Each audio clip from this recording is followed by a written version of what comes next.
Okay so here is the next question. Question को आप देख लो, बढ़िया क्वेश्चन है, बढ़िया तरीके से, क्योंकि हमने कंसेप्ट अप्लाई सीखना है ना, तो हर टाइप की कैटेगरी क्वेश्चन जैसे मैंने आपको बोला मैं आपको कराने वाला हूँ। ठीक है, तो अब इस सिचुएशन को आप अंडरस्टैंड करो। ये एक सिंगल ब्लॉक नहीं है बॉस, ठीक है, ये दो ब्लॉक है यहाँ पे, और ये वाली जो लाइन है ये देखो, ये वाली, ठीक है, ये इनको सेपरेट कर रही है। ये अलग ब्लॉक है, ये अलग है, इसको ब्लॉक ए नाम दे सकते हो आप, इसको बी दे सकते हो। और ये जो इंक्लाइंड लाइन आपको दिख रही है 30 डिग्री पे इसको कटिंग इस तरीके से की गई है, मतलब दो अलग अलग पार्ट है, ये इनको ज्वाइन करके ऐसे रखा गया है। क्लियरली आप समझ पा रहे होंगे, ठीक है।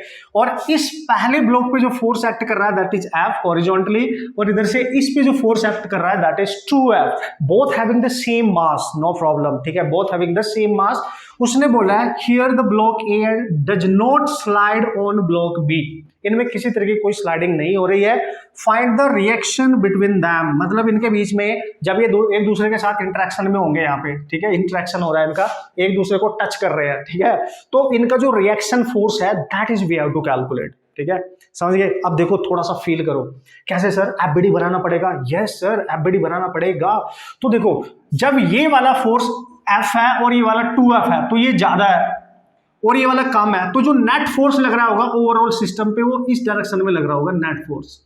ये तो क्लियर है, ठीक है। नेट फोर्स क्यों? क्योंकि सर ये ज्यादा है और ये कम है। इमेजिन करो यहाँ पे बंदा धागड़ है, इधर पे बंदा थोड़ा कमजोर है, उसने ज्यादा फोर्स अप्लाई किया, तो ओवरऑल ये इधर को शिफ्ट करेगा।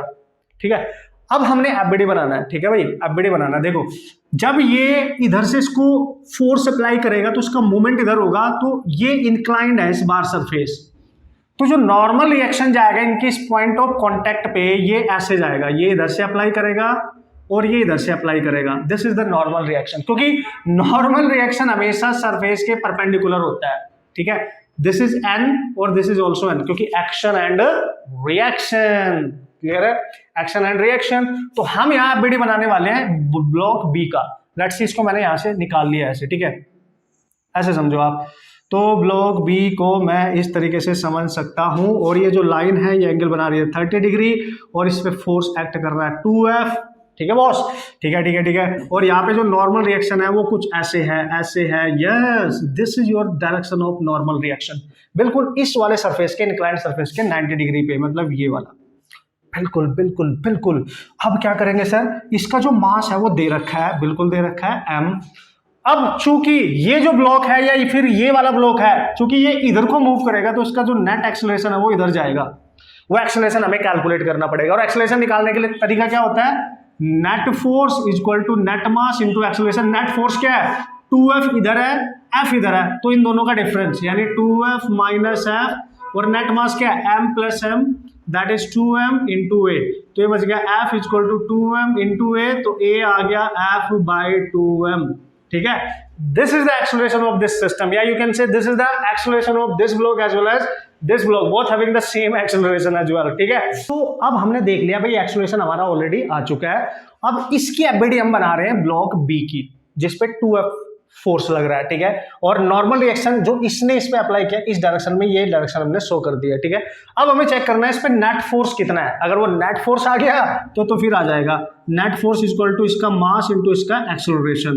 तो we have to calculate the net force acting on this block along the X axis, क्योंकि एक्स एक्सिस पे ये मूव कर रहा है। ठीक है, ऐसे ऐसे ही तो मूव करेगा, इधर को जाएगा। ठीक है सर, अब क्या करेंगे, अब देखो चूंकि इस सरफेस को ध्यान से देखो आप, ये इंक्लाइंड है, इस पे नॉर्मल रिएक्शन लग रहा है, तो इसकी जो डायरेक्शन जाएगी नॉर्मल रिएक्शन की वो ऐसे जाएगी, मतलब नॉर्मल रिएक्शन इस लाइन पे एक्ट कर रहा है। अगर आप बहुत ध्यान से देखो, ये है नॉर्मल रिएक्शन, क्लियर।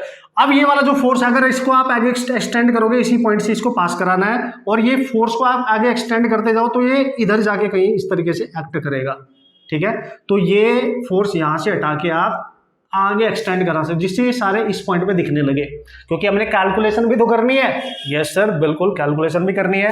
और ये जो लाइन है ये कुछ इस तरीके से, देखो ये एंगल 30 डिग्री है, ठीक है, ये एंगल जो है 30 डिग्री है, तो ये भी 30, तो ये वाला जो एंगल होगा 60 डिग्री होगा कि नहीं, 60 डिग्री। क्यों सर, ये लाइन इसके साथ 30 बना रही है, तो ये भी हॉरिजॉन्टल लाइन है, तो ये भी तो 30 होगा, और इसके और इसके बीच में 90 है, तो 90 माइनस 30 दैट इज 60।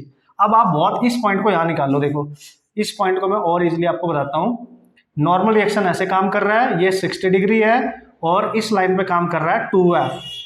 ठीक है, तो इसका कंपोनेंट निकालो जो इसके अपोजिट हो, इस वाले फोर्स के, तो इधर जाएगा n cos 60, है ना। दूसरा कंपोनेंट ऑब्वियसली दिख रहा होगा आपको, दूसरा जो कंपोनेंट है ये वाली लाइन जो है, ये वाली लाइन, ठीक है, इसका कोई परपेंडिकुलर यहाँ होगा, उससे हमें मतलब नहीं है, हमें अलोंग द एक्स एक्सिस देखना है। तो एक कंपोनेंट इसका इसके इधर चल गया, अब इस पे नेट फोर्स इस डायरेक्शन में कितने एक्ट कर रहे हैं, नेट 2F इधर, ये इसके अपोजिट, तो नेट फोर्स हम निकाल सकते हैं 2F माइनस एन कॉस 60 और इक्वल टू इसका मास इंटू ए, बस हो गया boss. This is 2F, yes, minus normal reaction हमें निकालना है, cos 60 1/2 होता है, और मास इंटू एक्सेलरेशन आया उसका F/2m, बस सॉल्व कर लो यार, है ना, नॉर्मल रिएक्शन तो निकालना है। अब तो आप सॉल्व कर सकते हो, कैंसिल हो गया, ये 2F आया, ये F/2 इधर लेके आओ, तो दिस इज F/2 और इधर आ गया n/2 एंड दिस इज 4, तो आप देख सकते हो दिस इज 4, ठीक है, तो ये आ जाएगा 4 minus this is 3F/2 and this is n/2, 2 से 2 cancel. So here you can see जो नॉर्मल रिएक्शन आ रहा है आपके पास, दैट इज 3F, इतना आ रहा है, 3F आ रहा है ना, yes 3F। This is the normal reaction in this situation between both the blocks, ठीक है, जिनका जो कॉन्टेक्ट पॉइंट है वो इंक्लाइंड है, जिनका जो कॉन्टेक्ट सरफेस है वो इंक्लाइंड है 30 डिग्री पे। तो अगर इस टाइप की सिचुएशन भी आएगी ना, एक बार आपको फोर्स अप्लाई करने आ गया ना बॉस, फ्री बॉडी डायग्राम, फिर तो न्यूटन सेकंड लॉ का काम होगा, वैल्यू पुट अप करेंगे, आंसर करेंगे और उड़ा डालेंगे, ठीक है। तो ये